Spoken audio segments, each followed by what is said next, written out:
Hi dears, welcome back to Devu's creation. നമ്മുടെ adenium ചെടികളിൽ നിറയെ പൂക്കൾ വിരിയിക്കാൻ ആഗ്രഹിക്കുന്നവരാണ് നമ്മളെല്ലാവരും അല്ലേ. മഴക്കാലമൊക്കെ മാറി വെയിൽ തെളിക്കുന്ന ഈ ഓഗസ്റ്റ് മാസം അടീനിയൻ ചെടികൾ എങ്ങനെയാണ് നമുക്ക് സ്പെഷ്യലായിട്ട് കെയർ ചെയ്യേണ്ടതെന്ന് നമുക്ക് നോക്കാം. ചെടികൾക്ക് വേണ്ട വളങ്ങൾ എന്തൊക്കെയാണ്, അതുപോലെ ശരിയായിട്ടുള്ള പ്രൂണിങ് സമയമാണോ, റീപോർട്ടിങ് ചെയ്യാൻ പറ്റുമോ എന്നൊക്കെ വളരെ വ്യക്തമായിട്ട് ഞാൻ ഈ വീഡിയോയിലൂടെ പറയുന്നുണ്ട് കേട്ടോ. മഴക്കാലത്ത് ശേഷമുള്ള ചെടിയുടെ അവസ്ഥ എങ്ങനെയായിരിക്കും, ചെടിയൊക്കെ നനഞ്ഞ് ഇലകളൊക്കെ പോയി അങ്ങനെ കുറേ ബുദ്ധിമുട്ടുകൾ ഉണ്ടാവും അല്ലേ. അപ്പോൾ മഴക്കാലത്ത് ചെടികൾ കീടങ്ങൾ വന്നിട്ടുണ്ടോ എന്നൊക്കെ നമ്മൾ ആദ്യം ശ്രദ്ധിക്കണം. അപ്പോൾ നമുക്ക് വീഡിയോയിലേക്ക് പോകാം. അടീനിയം ചെടികളെ ജീവനായിട്ട് കാണുന്ന എല്ലാവരും നമ്മുടെ ഇടയിലുണ്ടല്ലേ. എന്നാൽ മഴക്കാലമൊക്കെ വരുമ്പോൾ എല്ലാവർക്കും ഭയങ്കര ടെൻഷനാണ്. ഈ അടീനിയത്തിൻ്റെ കാര്യത്തിലാണ് കൂടുതൽ ടെൻഷൻ. കാരണം ഇന്നലെ വരെ നല്ല ഉഷാറായിട്ട് നല്ല ഭംഗിയിൽ പൂക്കളായിട്ട് നിൽക്കുന്ന ആ ഒരു ചെടിയും അതുപോലെ നല്ല പെട്ടെന്ന് കോഡക്സൊക്കെ മൃദുവായിട്ട് ചീഞ്ഞു പോകാനൊക്കെ ചാൻസ് കൂടുതലുള്ള സമയമായിരുന്നു. അപ്പോൾ ഈ ഇലകളെല്ലാം ഒക്കെ കൊഴിഞ്ഞു മാറി മഞ്ഞ നിറത്തിലൊക്കെ കൊഴിഞ്ഞു പോകുമ്പോൾ നമുക്ക് ഒരുപാട് വിഷമം ഉണ്ടാവാറുണ്ടല്ലേ. അപ്പോൾ പഴക്കാലത്ത് നമ്മളെ പ്ലാന്റ് എങ്ങനെ ശ്രദ്ധിക്കണമെന്നും ഇപ്പോൾ നമ്മൾക്ക് അത്യാവശ്യം മഴയൊക്കെ മാറിയോണ്ട് തന്നെ ഒന്ന് സൂര്യപ്രകാശത്തോട്ടൊക്കെ നമ്മൾ പ്ലാന്റ് എടുത്ത് വെച്ചിട്ടുണ്ട് കേട്ടോ. അപ്പം മഴക്കാലമൊക്കെ ആയതുകൊണ്ട് തന്നെ നമ്മുടെ പ്ലാന്റ്സ് എങ്ങനെയാണ് നമ്മൾ മാറ്റി വെക്കണമായിരുന്നു മഴയത്ത് നിന്ന് അല്ലേ, ഷെയ്ഡിലോട്ട് മാറ്റി. അപ്പോൾ ഇപ്പോൾ സൂര്യപ്രകാശം ആയതുകൊണ്ട് തന്നെ ഞാൻ പുറത്തോട്ട് എടുത്ത് വെച്ചിട്ടുണ്ട്. അപ്പോൾ നമ്മുടെ കോഡക്സൊക്കെ ചെറുതായിട്ടൊക്കെ ഈർപ്പം തട്ടിയിട്ടുണ്ടെങ്കിൽ തന്നെ പെട്ടെന്ന് അത് വലിഞ്ഞ് ആ ചൂട് കൊണ്ട് നല്ല ഹെൽത്തി ആയിട്ടൊക്കെ ഇരിക്കാനായിട്ട് സഹായിക്കും. ഇതെല്ലാം നമ്മുടെ പ്ലാന്റ്സ് നമ്മൾ മഴയത്ത് നിന്ന് മാറ്റി വെച്ചേക്കുന്നതാണ് കേട്ടോ. ഇത് നല്ല ആ ചൂട് സമയത്തൊക്കെ നന്നായിട്ട് പൂക്കളുണ്ടായ പ്ലാന്റ്സ് ആണ്. പക്ഷേ ഇപ്പോൾ ഇലകളൊക്കെ അത്യാവശ്യം കൊഴിഞ്ഞ് ഈ ഒരു മഴ സീസൺ ആയതുകൊണ്ട് തന്നെ കുറച്ച് ഇതായിട്ടിരിക്കുകയാണ്. അപ്പോൾ നമ്മൾ കുറച്ചൊക്കെ പ്രൂൺ ചെയ്തിട്ട് നമ്മൾ സാഫൊക്കെ തേച്ച് കൊടുത്തിട്ടുണ്ട് കേട്ടോ.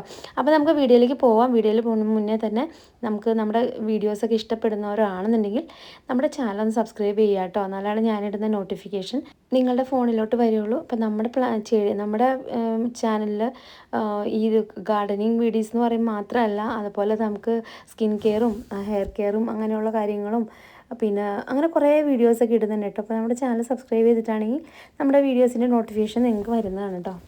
നമ്മൾ ഫസ്റ്റ് ശ്രദ്ധിക്കേണ്ട കാര്യം എന്ന് പറയുന്നത് അടീനിയൻ ചെടികളിലേക്ക് നേരിട്ട് ശക്തമായിട്ടുള്ള മഴവെള്ളം വീഴാൻ ഒരിക്കലും അനുവദിക്കരുത്. സാധിക്കുമെങ്കിൽ നമ്മൾ മഴക്കാലത്ത് ചെടി നല്ല ഒരു സ്ഥലത്തേക്ക് മാറ്റി വെച്ചേക്കുക. നല്ല ഷെയ്ഡുള്ള ഭാഗത്തേക്ക്, നല്ല വെട്ടവും വെളിച്ചവും കിട്ടുന്ന ഭാഗം കൂടി ആയിരിക്കണം കേട്ടോ. ഇപ്പം ഞാൻ കാണിച്ച പോലെ പ്ലാന്റ്സ് വെച്ച ഭാഗത്തോട്ട് വെക്കുക.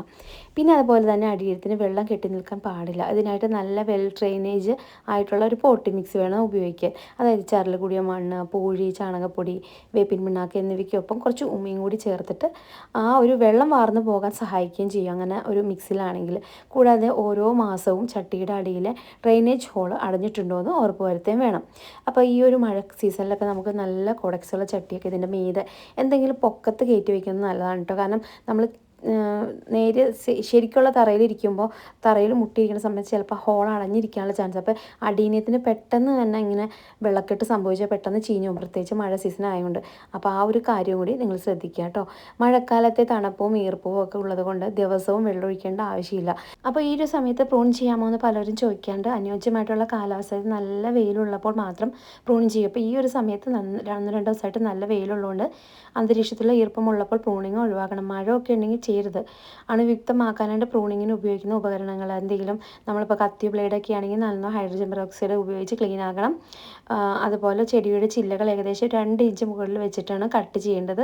കട്ട് ചെയ്ത ചില്ലകൾ പുതിയ തൈകളായിട്ട് നമുക്ക് നട്ടുപിടിപ്പിക്കാൻ സാധിക്കും. ഇപ്പോൾ തേച്ച ഭാഗത്ത് നമുക്ക് മുറിച്ച ഭാഗത്ത് ഒരു ടിഷ്യൂ പേപ്പർ വെച്ചിട്ട് നന്നായിട്ട് ഒന്ന് ഒപ്പിക്കളഞ്ഞതിന് ശേഷം നമുക്കവിടെ സാഫ് തേക്കാം. ഫംഗിസൈഡ് എന്തെങ്കിലും നിങ്ങൾക്ക് തേക്കാം കേട്ടോ.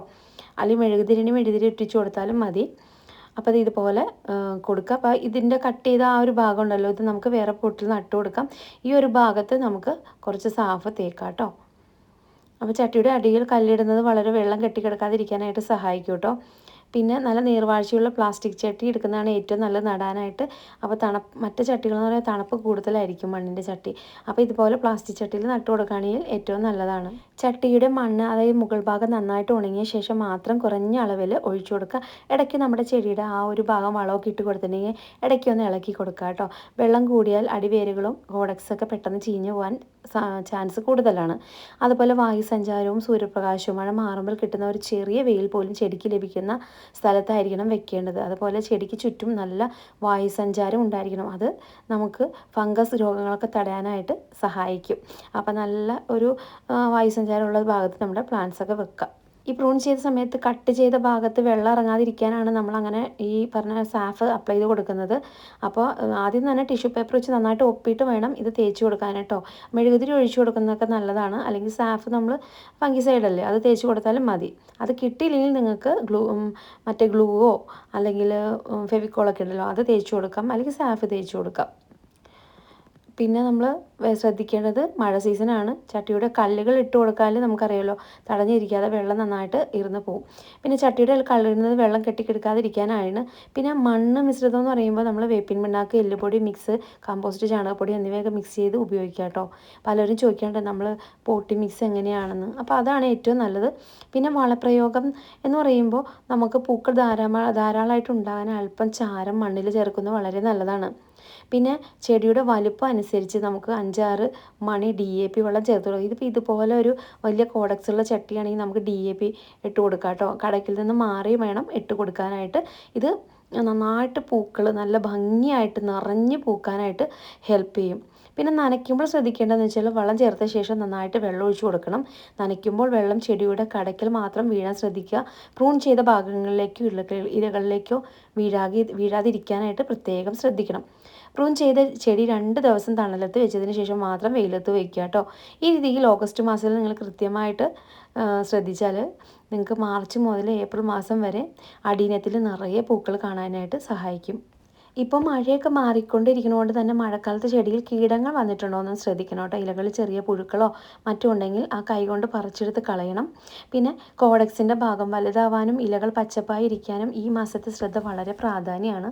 ഈ സമയത്ത് അത്യാവശ്യം വലിപ്പമുള്ള ചെടികളും നന്നായിട്ട് ഇലകളൊക്കെ നിൽക്കുന്ന ചെടികളൊക്കെ നമുക്ക് റീപോർട്ട് ചെയ്ത് കൊടുക്കാം കേട്ടോ. പിന്നെ നമുക്ക് ഭാരം കാരണം ചെടിച്ചട്ടിയൊക്കെ പൊട്ടിയിട്ടുണ്ടെങ്കിൽ നമുക്ക് അതിൻ്റെ ആ കോഡക്സിനൊക്കെ വലിപ്പമൊക്കെ ഉണ്ടെങ്കിൽ നമുക്ക് മാറ്റി വയ്ക്കുമ്പോൾ നമുക്ക് കുറച്ചുകൂടി പ്ലാസ്റ്റിക് ചട്ടിയിൽ വെക്കുന്നതായിരിക്കും വലിയ പ്ലാന്റ്സൊക്കെ നല്ലത്. ഇപ്പോൾ എൻ്റെ കയ്യിൽ കുറച്ച് പ്ലാന്റ്സ് മൺചട്ടിയിലും പിന്നെ കുറച്ചൊക്കെ പ്ലാസ്റ്റിക്കിലാണ്. ഏറ്റവും നല്ലത് നമുക്ക് പ്ലാസ്റ്റിക് ചട്ടിയാണ് കേട്ടോ. കാരണം ഇതാവുമ്പോൾ തണുപ്പ് കൂടുതലായിരിക്കും നമുക്ക് മൺചട്ടിയിൽ. പ്ലാസ്റ്റിക് ചട്ടിയാകുമ്പോൾ അങ്ങനെ ഒരു പ്രശ്നമില്ല. അതുപോലെ തന്നെ പ്രൂൺ ചെയ്യേണ്ട സമയമെന്ന് വെച്ചാൽ കൊല്ലത്തിൽ 2 തവണ നമുക്ക് പ്രൂൺ ചെയ്യണം. മഴയും വെയിലൊക്കെ നോക്കി വേണം നമ്മൾ ചെയ്യാൻ. ടിഷ്യൂ പേപ്പർ വെച്ച് കട്ട് ചെയ്ത ഭാഗമൊക്കെ ഒന്ന് തുടച്ച് ക്ലീൻ ചെയ്ത ശേഷം സാഫ് കുറച്ച് വെള്ളത്തിൽ കലക്കി ഫംഗിസൈഡായിട്ട് തേച്ച് പിടിപ്പിക്കണം. അപ്പോൾ നമുക്ക് വെള്ളം ഇറങ്ങാതെ നിൽക്കും. പുതിയ തൈകളൊക്കെ ഉണ്ടാകാനും ഒക്കെ ഈ ഒരു സമയം നല്ലതാണ്. മഴക്കാലം തൈകളൊക്കെ ഉണ്ടാവാൻ നല്ല ഏറ്റവും എളുപ്പമുള്ള സമയമാണ് കേട്ടോ. മഴക്കാലം കഴിഞ്ഞാൽ മാർച്ച്, ഏപ്രിൽ, മെയ് മാസങ്ങളിൽ നല്ല ഫ്ലവറിങ് ടൈമാണ്. അപ്പം നല്ലോണം പൂവുണ്ടാകാനായിട്ട് നല്ല ബൂസ്റ്ററൊക്കെ കൊടുത്താൽ അടിനെ നിറഞ്ഞ് നല്ല ഭംഗിയായിട്ട് പൂക്കും. പിന്നെ ഒരു കാര്യം എന്ന് പറഞ്ഞാൽ നല്ല വെയിലുണ്ടെങ്കിൽ മാത്രമാണ് ഇപ്പോൾ ചെയ്യാൻ പാടുള്ളൂ. മഴക്കാലമാണെങ്കിൽ ചെയ്യാൻ പാടില്ല. അപ്പോൾ മഴ മാറിയിട്ടുണ്ടെങ്കിൽ മാത്രം ചെയ്യേണ്ട കാര്യമാണ് ഞാൻ പറഞ്ഞത് കേട്ടോ. നമ്മളുടെ ചൂട് സമയത്ത് ചെയ്യേണ്ട ഒരു കാര്യമാണ്. അപ്പോൾ അത്യാവശ്യം 1-2 ദിവസങ്ങൾ ഇപ്പോൾ നല്ല വെയിലുള്ളതുകൊണ്ട് നമുക്കിത് ചെയ്യാം. നമ്മുടെ കാലാവസ്ഥ അനുസരിച്ച് വേണം ചെടിയെ ട്രീറ്റ് ചെയ്യാനായിട്ട്. അപ്പോൾ ഓഗസ്റ്റ് മാസം ഈ സമയത്ത് അത്യാവശ്യം ദിവസങ്ങളൊക്കെ വെയിലുണ്ട്. ആ സമയമായ കാരണം നമുക്ക് പ്രൂൺ ചെയ്യാൻ പറ്റും. നല്ല മഴയും അന്തരീക്ഷത്തിലൊക്കെ ഹ്യൂമിഡിറ്റിയൊക്കെ ഉള്ളപ്പോൾ പ്രൂൺ ചെയ്താൽ ചെടികൾ ചീഞ്ഞു പോകും. അപ്പോൾ ഈ ഓഗസ്റ്റ് മാസത്തിൽ നല്ല വെയിലുള്ളതുകൊണ്ട് മാത്രമാണ് കേട്ടോ പ്രൂൺ ചെയ്ത് കൊടുക്കേണ്ടത്.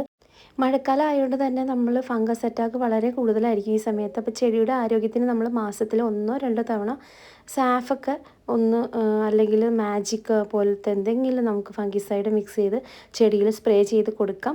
അപ്പോൾ മഞ്ഞ നിറമായ ഇലകളൊക്കെ ചീഞ്ഞ് പോകുന്ന തണ്ടുകളൊക്കെ കണ്ടാൽ ഉടൻ തന്നെ വെട്ടി മാറ്റുകയും ചെയ്യണം കേട്ടോ. തണ്ടുകൾക്കൊക്കെ മഞ്ഞ കളറൊക്കെ തോന്നുകയാണെങ്കിൽ ചെറിയ തൈയാണെങ്കിൽ നിങ്ങൾക്ക് കട്ട് ചെയ്ത് കൊടുക്കാൻ കുഴപ്പമില്ല. കീടനിയന്ത്രണത്തിന് അതായത് നമുക്ക് മീലി ബഗ്സ്, പുഴുക്കൾ എന്നിവയൊക്കെ വന്നിട്ട് ഇലകളൊക്കെ ചുരുളാൻ ചാൻസ് ഉണ്ട്. അപ്പോൾ ഇതിനായിട്ട് നീം ഓയിൽ, ബിഗ് ബോസ് അല്ലെങ്കിൽ ആക്റ്റ 150 കൃത്യമായ ഇടവേളകളിൽ സ്പ്രേ ചെയ്ത് കൊടുക്കുക കേട്ടോ. അപ്പോൾ ഇങ്ങനെ പോയ പ്ലാന്റ്സൊക്കെ പെട്ടെന്ന് പൊടിച്ച് വരാനൊക്കെ നല്ലതാണ്. വളപ്രയോഗം എന്ന് പറയുന്നത് മഴക്കാല സമയത്ത് നമ്മൾ ചാണകപ്പൊടി, കമ്പോസ്റ്റ്, എല്ലുപൊടി തുടങ്ങിയ ജൈവ വളങ്ങൾ അമിതമായിട്ട് ഇട്ട് കൊടുക്കരുത്. അന്തരീക്ഷത്തിൽ ഈർപ്പം കാരണം ഇവയിൽ പെട്ടെന്ന് ഫംഗസ് കയറും. പകരം പൂക്കൾ ലഭിക്കാനായിട്ട് നമ്മൾക്ക് കൊടുക്കാൻ പറ്റുന്നത് NPK കൊടുക്കാം. പൊട്ടാഷ്, DAP, എപ്സം സാൾട്ടൊക്കെ തുടങ്ങിയ ചെറിയ അളവിലൊക്കെ ഉപയോഗിക്കുന്നത് ഏറ്റവും നല്ലതാണ് കേട്ടോ. അപ്പോൾ എല്ലാവരും ഈ പറഞ്ഞ കാര്യങ്ങൾ കൃത്യമായി ശ്രദ്ധിക്കുകയാണെങ്കിൽ മഴക്കാലത്ത് നിങ്ങളുടെ അടീന ചെടികൾ കേടുപാടൊന്നും കൂടാതെ ആരോഗ്യത്തോടെ ഇരിക്കുകയും മനോഹരമായിട്ട് പൂക്കളിടുകയും ചെയ്യും കേട്ടോ. അപ്പോൾ ഇന്നത്തെ വീഡിയോ നിങ്ങൾക്ക് ഇഷ്ടപ്പെട്ടെങ്കിൽ നിങ്ങൾ വീഡിയോ സബ്സ്ക്രൈബ് ചെയ്യാനും മറ്റുള്ളവർക്കായിട്ട് ഷെയർ ചെയ്യാനും മറക്കരുത് കേട്ടോ. പിന്നെ പ്രത്യേകമായിട്ട് നമ്മൾ പറയേണ്ട കാര്യം എന്ന് വെച്ചാൽ വെയിലുള്ള സമയത്ത് മാത്രം പ്രൂൺ ചെയ്യുക. റീപ്പോർട്ട് ചെയ്യാന്ന് വെച്ചാൽ ചട്ടിക്ക് വലിപ്പമായിട്ട് തിങ്ങി നിൽക്കുകയാണെങ്കിൽ മാത്രം നിങ്ങൾ റീപ്പോർട്ട് ചെയ്ത് കൊടുക്കുക. അപ്പോൾ ഈ കോഡക്സ് ഒക്കെ അത്യാവശ്യം ഇങ്ങനെ ചെയ്യാറായിട്ട് നിൽക്കണമെങ്കിൽ ഒന്ന് സൂര്യപ്രകാശത്തോട്ടൊക്കെ വെച്ച് ഈ പറഞ്ഞ കാര്യങ്ങളൊക്കെ ചെയ്യുക. ഇത്തരം കാര്യങ്ങൾ ശ്രദ്ധിച്ചാലുണ്ടല്ലോ നമ്മുടെ അഡീനിയം പ്ലാന്റ്സ് നല്ല ഭംഗിയായിട്ട് പൂക്കും. അപ്പം മഴ സമയത്ത് പോലും നിറയെ പൂക്കൾ തരാനായിട്ട് ഇത് ഹെൽപ്പ് ചെയ്യും. അപ്പോൾ ചെറിയ ചൂടൊക്കെ ഉണ്ടെങ്കിൽ പുറത്തോട്ട് എടുത്ത് വെക്കുക. ചട്ടി എപ്പോഴും ഇതുപോലെ പൊക്കത്ത് കയറ്റി വെക്കുക. മഴ സമയത്ത് താഴെ വെക്കരുത്. അപ്പോൾ ഇന്നത്തെ വീഡിയോ ഇഷ്ടപ്പെടുമെന്ന് വിചാരിക്കുന്നു. അപ്പോൾ നമുക്ക് നെക്സ്റ്റ് ടൈം കാണാം.